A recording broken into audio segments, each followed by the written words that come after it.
Bonjour tout le monde, ici Justin pour Ciné Tecto. Aujourd'hui, je vais vous parler du jeu vidéo FC 2025 sur Nintendo Switch, également disponible sur PlayStation 5, Xbox One et PC.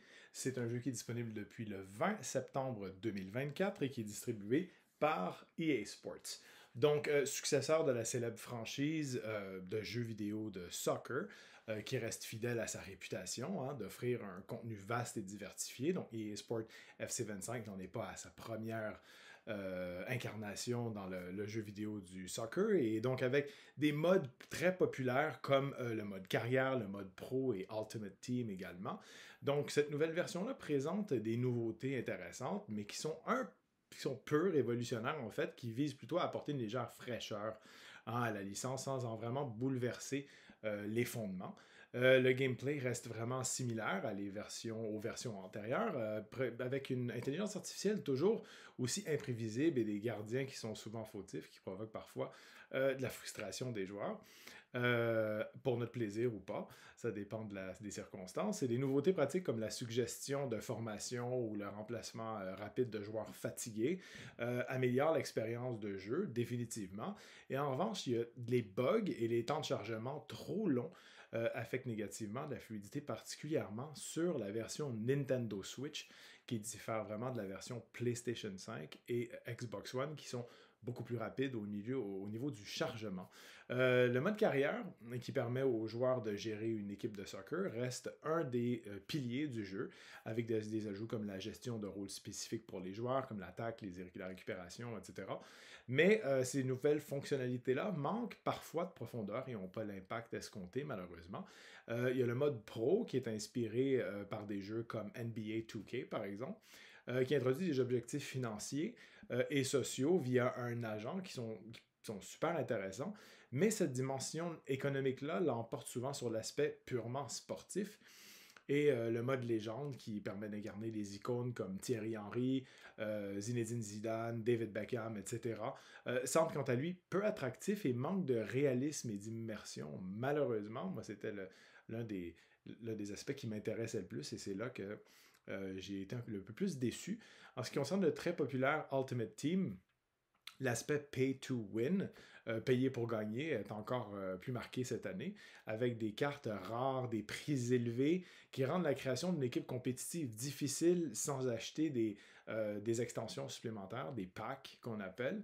Et le mode Rush, qui est une nouveauté de cette version-là, donc de FC 2025, propose des matchs rapides en 5 contre 5, avec des règles modifiées qui apportent un vent de fraîcheur au jeu, évidemment. Sauf qu'il y a certains joueurs, bien que certains joueurs peuvent être toxiques, malheureusement. Donc, les performances techniques sont le principal point du jeu. Je ne le cacherai pas, avec des temps de chargement, encore une fois, qui sont interminables, des bugs fréquents, des gels qui obligent parfois, comme des freezes, des images qui gèlent, qui nous obligent parfois à redémarrer la console et qu'on perd on était rendu dans le match, par exemple, qu'on gagne, qu'on perd. Donc, c'est vraiment quelque chose qui peut être très dérangeant.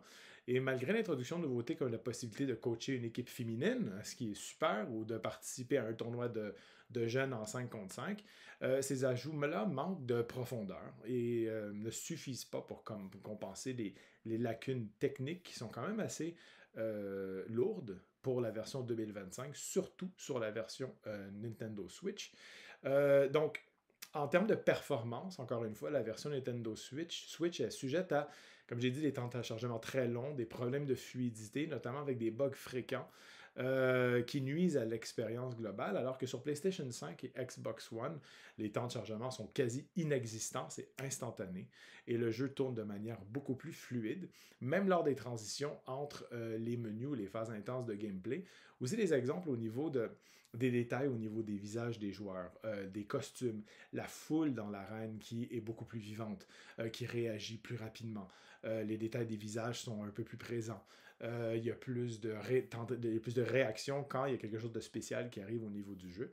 Donc vraiment, au point de vue des performances, en somme, la version Nintendo Switch est un compromis, évidemment, pour ceux qui veulent jouer en mobilité, parce que, bon, il y a la version qu'on peut transporter un peu partout.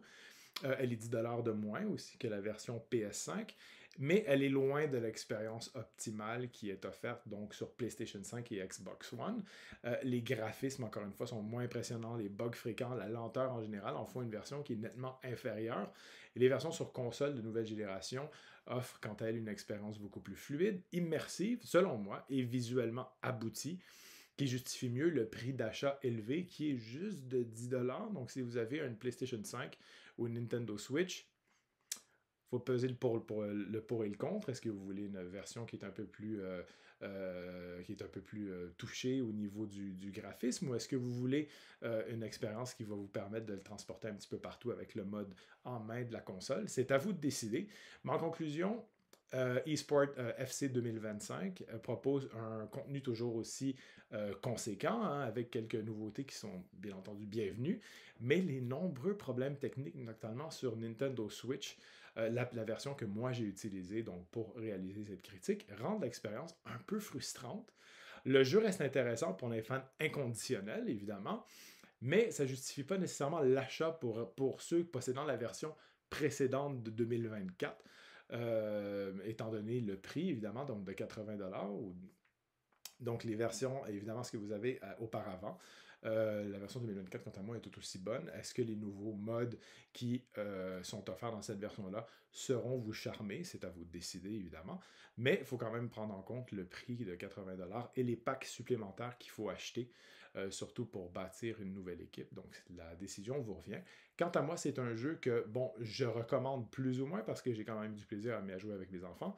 J'aurais aimé une version avec au moins 3 ou 4 manettes, donc c'est seulement un ou deux joueurs. Évidemment, ça peut devenir chaotique s'il y a plusieurs joueurs, mais ça apporte aussi un autre niveau de jeu. Rendre ça un peu plus immersif, ça peut être quand même intéressant.